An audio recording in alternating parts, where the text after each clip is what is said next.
হ্যাঁ, আমি একটা কথা বলতে এলাম। সেটা হচ্ছে আমি কিছুক্ষণ আগে আমি কাজ করছিলাম।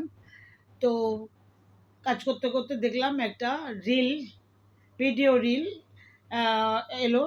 তো তাতে যা জানতে পারলাম আমার একটা ঝড় উঠছিল, মানে অশান্তি বলতে পারেন। কাজ করছি বেশ কয়েকদিন হলো। তো কয়েক মাস হয়েছে। তো সেখানে কাজ করছি কিন্তু এতদিন কিছু হয়নি। এই ২-৩ সপ্তাহ মতন আরম্ভ হয়েছিল ব্যাপারটা। হয়েছিল নয়, হয়েছে। মাঝে, মাঝেই এই লাইক করছি, কমেন্ট করছি, আ এগুলো ফলো করছি, এই কাজগুলো যা করছি আরকি। তো ভেতরে গিয়ে ওগুলো দেখছি কি বন্ধ হয়ে যাচ্ছে। বন্ধ হতে, হতে সবটাই দেখছি একেক সময় বন্ধ হয়ে যাচ্ছে। মাথাটা যা খারাপ হয়ে যাচ্ছে আমার। আমি ভাবলাম কি হলো? সব জায়গায় কি আমি ভুল করছি? ছেলে-মেয়ে সবাই এক কথা বলছে। হ্যাঁ, নিশ্চয়ই কোনো তুমি ভুল করেছো, সেইজন্যই বোধহয় এইগুলো হচ্ছে। আমার মনের মধ্যে একেবারে অশান্তির ঝড় উঠেছে বলতে পারেন। মানে মাঝে, মাঝে মনে হচ্ছে কি যে ফোনটায় কাজ করব কি করব না? এগুলো কেন হচ্ছে থেকে, থেকে? আমার ফোনটাই কি খারাপ হয়ে গেল? এখন ওর কথা শুনে আমার মানে একদম শান্তি পেলাম। যে বলছে ফেসবুক নাকি পরীক্ষা নেয়। কখনো লাইক করা বন্ধ করে দেবে, কখনো কমেন্ট করা বন্ধ করে দেয়, কখনো ফলোয়ার করছি সেগুলো বন্ধ করে দেয়, ফলো করাটাকে বন্ধ করে দেয়। তারপরে একেবারেই অফ করে দেয়, কখনোই কিছুই আসে না। হ্যাঁ, তার মানে এগুলো ওনারাই করেন। এবার আর আমার ভয় থাকলো না যে আমি আর ভাববো না।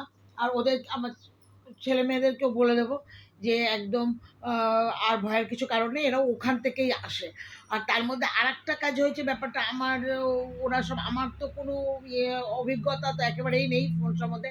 তো ওরা বলছিল একদম পুরো আমার ছেলে-মেয়ে না, বাইরেরও কয়েকজন বলেছে যে, "এরকম ফোনে কোনো ডিস্টার্ব হয়েছে বোধহয় আপনার।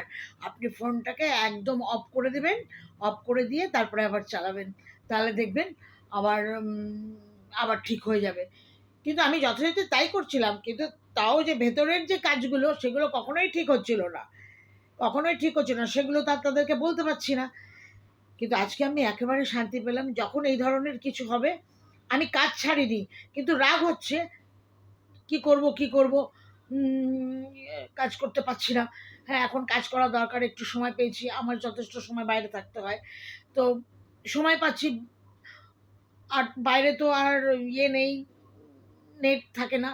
তো ঘরে থাকাটা কম হয়। এইজন্য কাজটাও আমার কম হয়। সেই কারণে আমি যখন কাজ করতে বসি যদি এইগুলো না থাকে, তখন কিরকম লাগে বলুন তো? তো আজকে যে জানাটা হয়ে গেল, এই অশান্তির ঝড়টা আর মনের মধ্যে থাকবে না। এবার ওদেরকে ফাইনালি বলে দেবো আমার ছেলে-মেয়েকে যে, "আমার কোনো দোষ না, তোদেরও কোনো কিছু না। এটা ও ভেতর থেকেই হয়।" আমি একেবারে শান্তি পেলাম।